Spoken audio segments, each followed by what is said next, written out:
The Harrington name was supposed to mean power, legacy, and perfection. But one December morning, headlines screamed a different story. Billionaire's son fails every exam again. Harrington Heir, a public shame. Snowflakes glittered outside Manhattan's glass towers. Holiday carols filled the air. But inside the Harrington penthouse, silence was heavy as steel. 12-year-old Luca sat frozen at the long oak table, a red-slashed test paper trembling in his hands.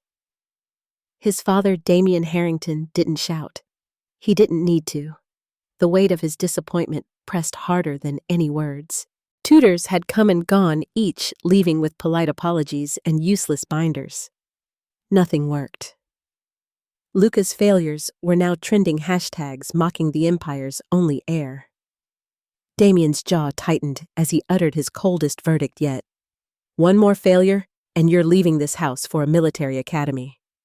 Comfort ends where discipline begins. In the kitchen corridor, unnoticed, stood Mariah the Black Nanny, who had quietly raised Luca since his mother's death.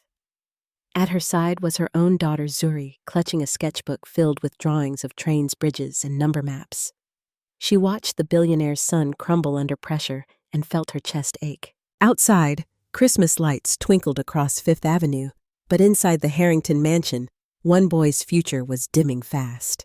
And no one yet knew that the smallest, quietest voice in the house would soon rewrite his destiny. Damian Harrington had not always been the cold, sharp-edged man who now ruled boardrooms with a glance.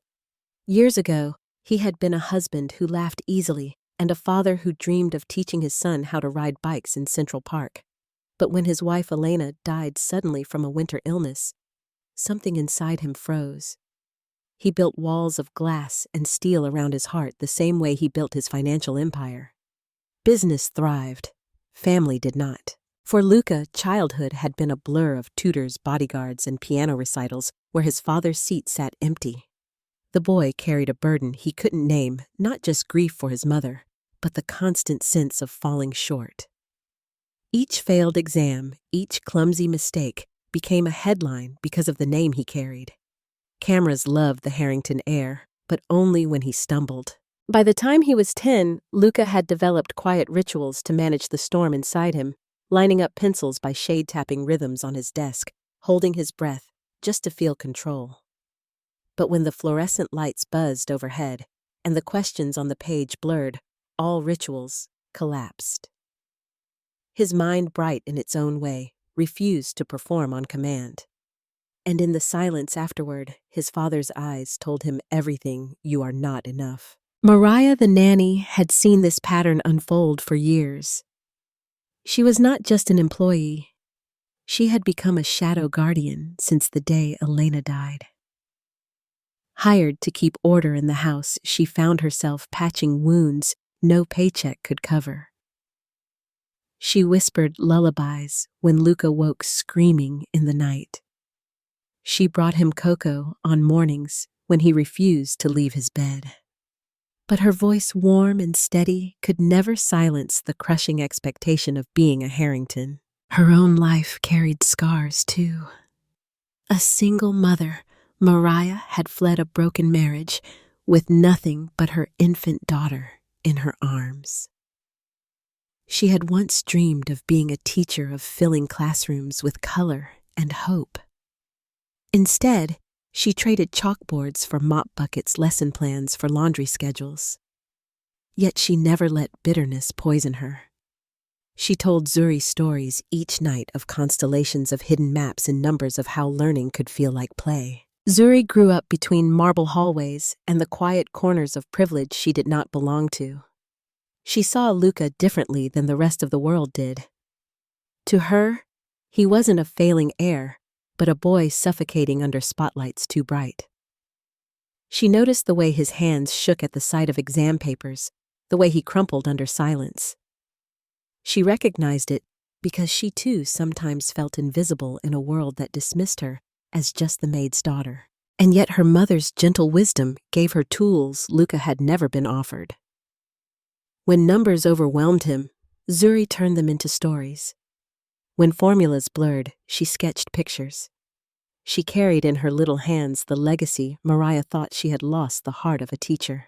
The bykick was layered, a billionaire father trapped in his own grief and pride, a son desperate for approval but drowning in shame, and a nanny with a daughter who held the secret key neither wealth nor tutors had ever discovered. Christmas loomed closer, but instead of warmth, the Harrington penthouse was filled with icy silences and red-marked papers scattered like battle scars. Outside, the city glowed in festive gold. Inside, 3 souls, each broken in their own way, waited for a miracle none of them dared believe could still come. Snow dusted the edges of the penthouse windows, softening the skyline of Manhattan. Inside, the Harrington household ticked like a machine, polished, precise, and cold. Tutors arrived with clipboards, charts, and confidence only to leave an hour later with the same apology. He tries, but it doesn't stick. Luca sat slouched at the dining table, his head in his hands, listening to another promise of special techniques vanish with the closing door. That night, as Damian buried himself in late calls, Luca retreated to his study, the room dim except for the glow of the desk lamp. Pages of math problems lay scattered across the floor, his pencil tapping an anxious rhythm. He whispered numbers under his breath, but they blurred, dissolving before they reached the page. His chest tightened, a familiar storm brewing. In the hallway, Mariah pushed her cleaning cart quietly, Zuri trailing close behind with her ever-present sketchbook. She paused at the doorway, peeking in. Luca's face was pale, his hair damp from running frustrated hands through it.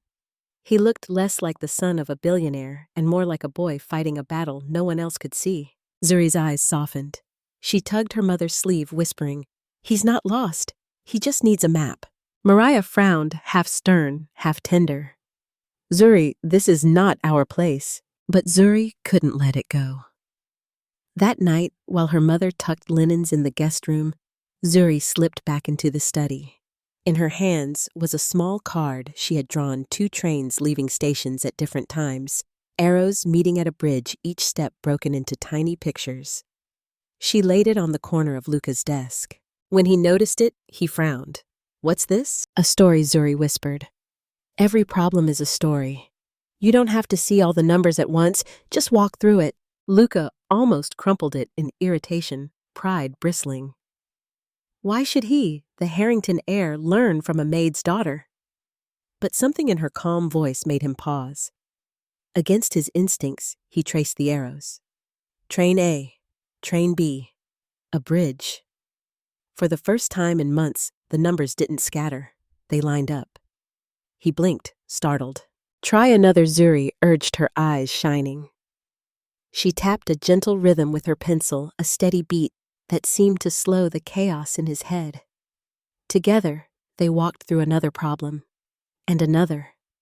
Luca solved them shaky, but real.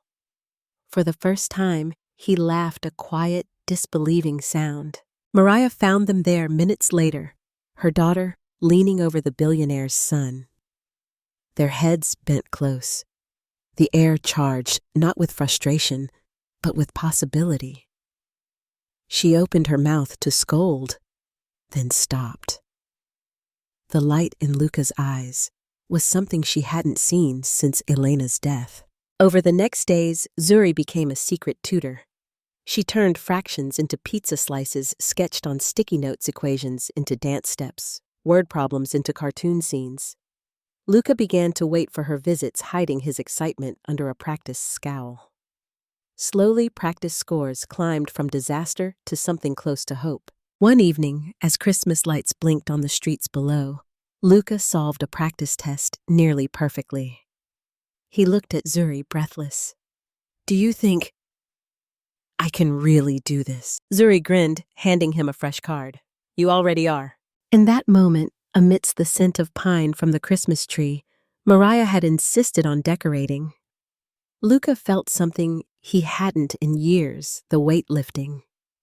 The Harrington penthouse, once suffocating, seemed a little warmer, a little brighter. And though no one said it aloud, They all sensed that hope had finally found its way back into the house. The improvement was undeniable. Within weeks, Luca's practice scores soared from failing marks to numbers that startled even the most skeptical tutor. For the first time, Damian Harrington allowed a flicker of pride to pass across his usually stone-like features. But pride in the Harrington household was a fragile commodity watched by the outside world, hungry for any slip, any scandal. It began at school. Luca's classmates, who had mocked him mercilessly for months, could not believe the sudden transformation. "No way he figured this out on his own," one boy whispered in the cafeteria. "His dad probably bought him the answers." Another muttered, "Or he cheated. He's too dumb to score like that." By the time the midterm rolled around, rumors swirled like winter winds. Luca Harrington was a fraud. The exam hall was tense. Teachers paced the aisles like hawks. Luca sat in the front row, his pencil steady, Zuri's rhythm echoing softly in his mind. Name, stage act, lock. He wrote with a confidence that frightened even himself.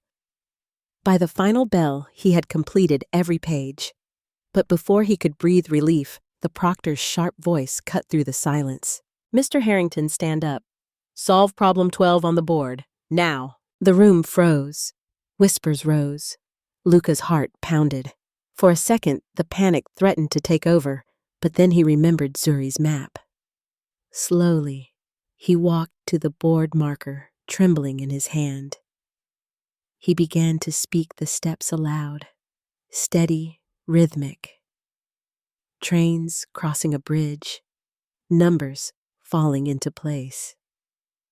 When the answer landed clear and correct, the proctor's eyes narrowed, then softened. But the whispers didn't die. By the next morning, tabloids ran with the story. Heir miraculously improves overnight, too good to be true.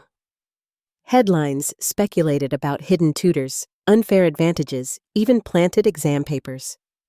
Damian's phone buzzed nonstop with calls from investors and board members demanding explanations. At home, the storm gathered. Damian confronted Luca in the study, his voice low but dangerous. "If you've disgraced this family by cheating, I will not protect you." "I didn't cheat." Luca's voice cracked. "I worked, Zuri helped me." The name dropped like a stone in the room. Silence stretched, broken only by the crackle of the fireplace. Damian's eyes narrowed. Zuri. The maid's daughter. Mariah, standing just outside, froze. Luca's words tumbled in desperation. "She showed me how to learn different ways with stories and pictures. She's the reason I can do this now." But Damian's pride recoiled.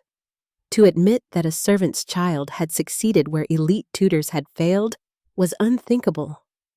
His empire thrived on control, on appearances, on hierarchy. The thought that his heir owed everything to a maid's daughter threatened the very image he had built. That evening, whispers spread beyond the household. A staff member had overheard Luca's outburst. By morning, gossip simmered in the city as the Harrington heir relying on the maid's child to pass exams. Social media flared with cruel memes, Luca's face side by side with captions like "Brains" by babysitter and "Nanny to genius pipeline." Mariah felt the weight of it crushing her chest. She wanted to protect Zuri from the ridicule, to shield her daughter from the cruelty of a world that loved tearing down anyone who stepped above their station. "You should stop helping him," she whispered one night, tears in her eyes. "It's not our fight." But Zuri shook her head firmly. "He doesn't need a miracle, Mama. He just needs someone to believe he can do it."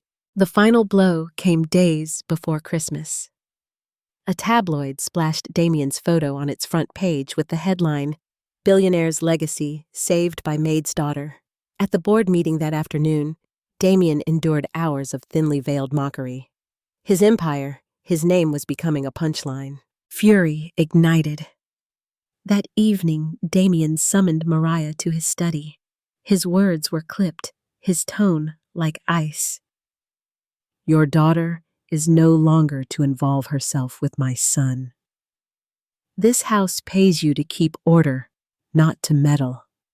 Effective immediately. Mariah's hands trembled. But sir, she's the only one who's reached him. Can't you see he's finally— I see an empire mocked because my heir appears dependent on charity. Damian snapped. Do your job, Mariah. Nothing more. Zuri heard every word from the hallway. Her throat tightened, but her eyes burned with quiet defiance. She had seen Luca's face when he solved his first problem. She had seen the boy who laughed, however briefly, instead of drowning in shame. And no order, not even from a billionaire, could erase that. In the grand penthouse, Christmas lights glittered on polished glass, but warmth was gone. Luca sat alone at his desk, the cards Zuri had drawn hidden in his drawer like forbidden treasures. The miracle had begun, but now it teetered on the edge of collapse, threatened by pride scandal and the walls of class that Christmas was meant to break. Snow blanketed Central Park, muffling the city's chaos into a hush that felt almost sacred. But inside the Harrington penthouse, tension sharpened every breath. Midterm results were due, and the entire household seemed to vibrate with dread. Damian Harrington stood by the fireplace, his reflection fractured in the glass, as if even the city couldn't decide what kind of man he was anymore. Tycoon father or tyrant? Luca clutched the envelope like it weighed 100 pounds. His hands trembled, his throat dry, but he walked into the study with a courage that surprised even himself. He extended the results to his father. Damian tore the seal, scanned the page, and went still. The silence stretched until Luca thought he might suffocate. Third, Damian finally said.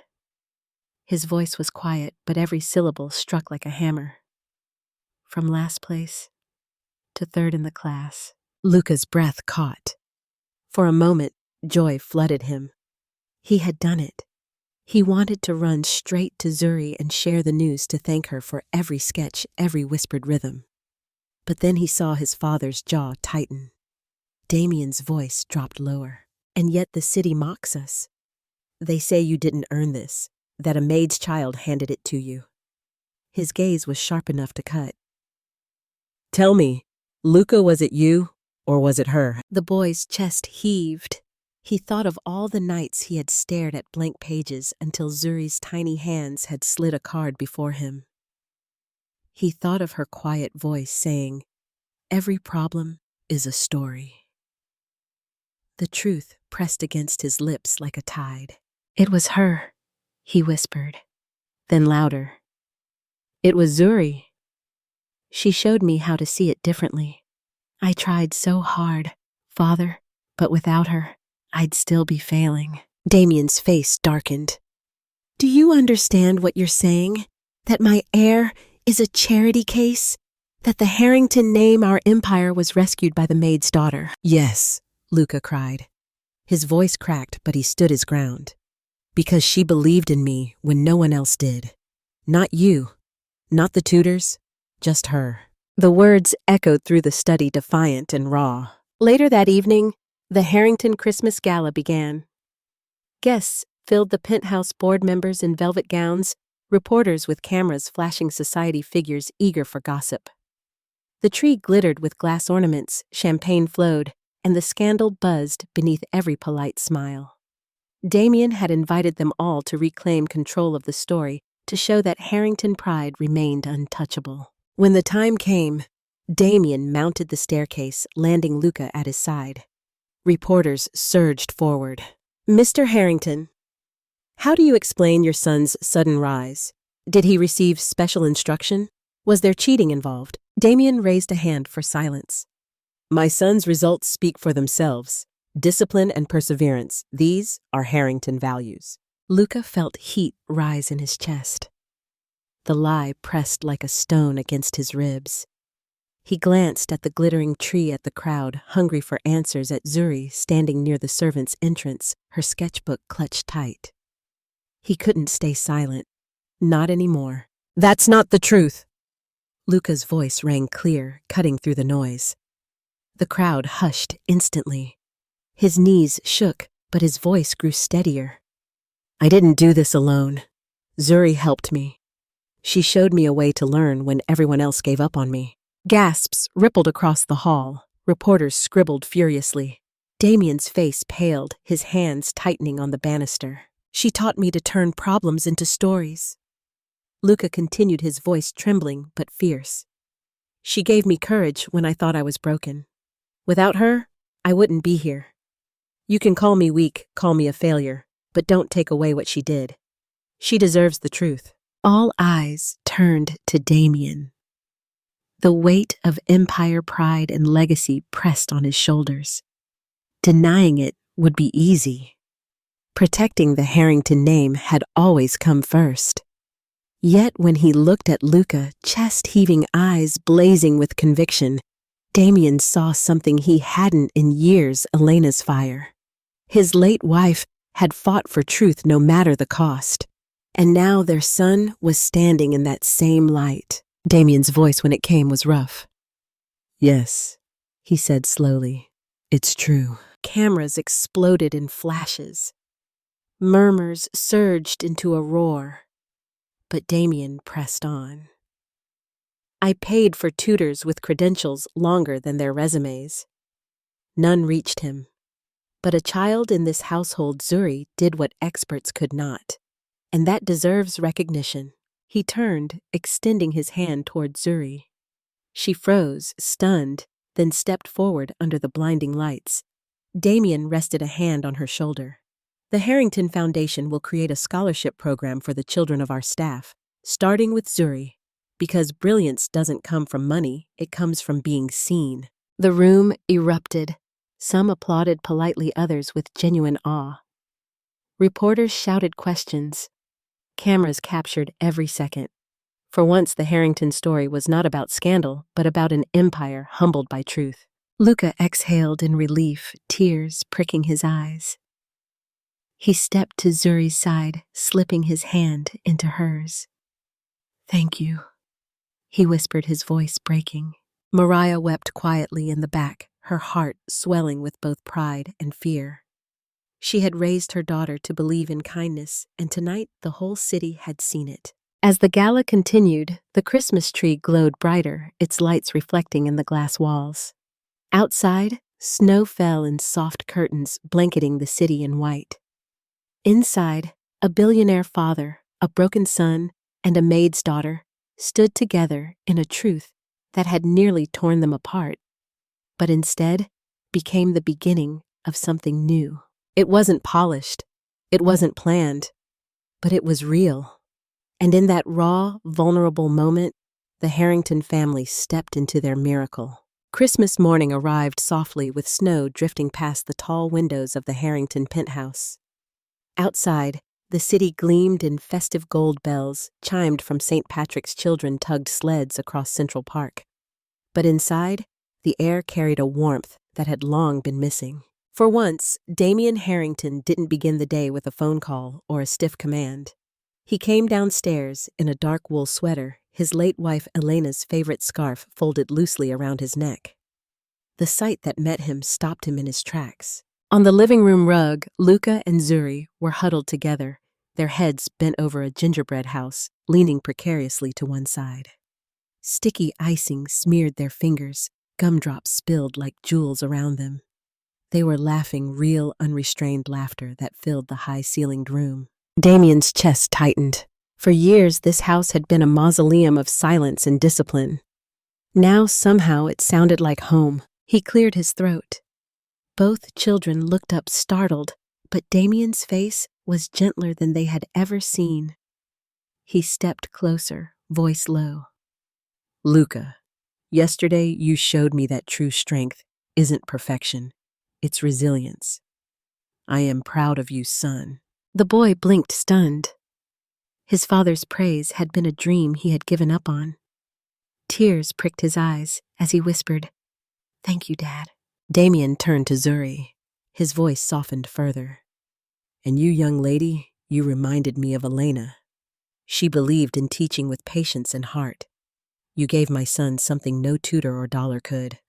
Hope. For that, I will always be in your debt. Zuri's cheeks flushed, but her smile glowed brighter than the Christmas lights. Mariah, standing quietly in the doorway, pressed her hands together, overwhelmed by the moment. Breakfast followed not the stiff affairs of the past, but a gathering brimming with warmth. Plates of cinnamon rolls and steaming cocoa filled the table. Luca told jokes. Zuri sketched funny caricatures of everyone on napkins. Mariah laughed so hard she wiped her eyes. And when Damian laughed too, a deep, rusty sound unused for years, it startled them all into a silence that quickly dissolved into more laughter. Later, while the children decorated sugar cookies, Damian pulled Mariah aside near the fire. His gaze held something new: humility. I thought money could repair what Luca lost. I buried myself in power and forgot how to be a father. But you held him together when I could not. Mariah's voice trembled, but she stood tall. What he needed was never another tutor or punishment. He needed to believe he wasn't broken. Zuri saw that first because she knows what it feels like to be overlooked. Damian nodded slowly, the weight of years pressing on him. Then from today forward, neither of them will ever feel invisible again. That evening, Damian did something unimaginable. A month earlier, he accompanied them to Mariah's neighborhood church. The chapel was small, tucked between brick row houses, its pews crowded with neighbors in thick coats. Heads turned as the Harringtons entered, but Damian didn't flinch. He sat beside his son Zuri, on the other side, Mariah just beyond. Carols rose into the rafters, voices blending with candlelight. Luca leaned into his father's arm. "Dad," he whispered. "Yes, son. Can we call this family now?" The question broke whatever walls remained. Damian swallowed hard, his eyes glistening. He looked at his son, at Zuri, clutching her candle, at Mariah with tears slipping silently down her cheeks. "Yes," he said firmly. "Family isn't about wealth or blood. It's about who chooses to stand with you when everything else falls apart." Mariah's sob caught in her throat.